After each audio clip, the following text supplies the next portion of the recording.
నమస్కారాలండి. ఒక విషయం ఏమంటే, మనిషి అనేవారు ఏ మతమైనా, ఏ కులమైనా తనను గన్న వారి పట్ల, అలాగే తాను గన్న వారి పట్ల చేతైనంత వరకు బాధ్యతగా అండగా ఉండగలగాలి.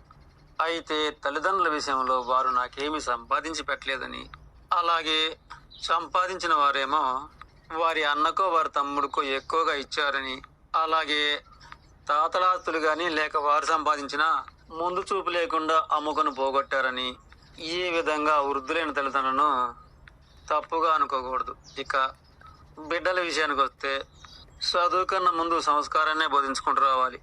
అలా కాక ఆత్రంతోనూ స్వార్థంతోనూ బాగా చదివించడం కానీ, బాగా ఆస్తులు సంపాదించి ఇవ్వడం కానీ చేస్తే ఇక అప్పుడు ధనము విలువ, బ్రతుకుల విలువ తెలియక మీరిచ్చిందంతా కొల్లగొట్టే ప్రయత్నం చేస్తారు.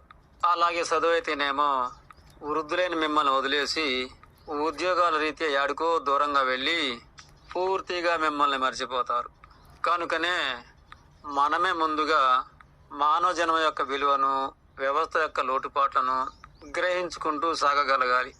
అలా సాగే మనము మనకు జన్మనిచ్చిన ఆ తల్లిదండ్రులకు, అలాగే మనము జన్మనిచ్చిన మన బిడ్డల కొడుకులకు మన వంతు బాధ్యతను, పవిత్రమైన ఈ మానవ జన్మలో పుట్టాము గనుక మన వెనక మన ముందు మనదే బాధ్యత గనుక మన వంతుగా కాపాడుకోగలగాలి. సర్వే జనా సుఖినో భవంతు.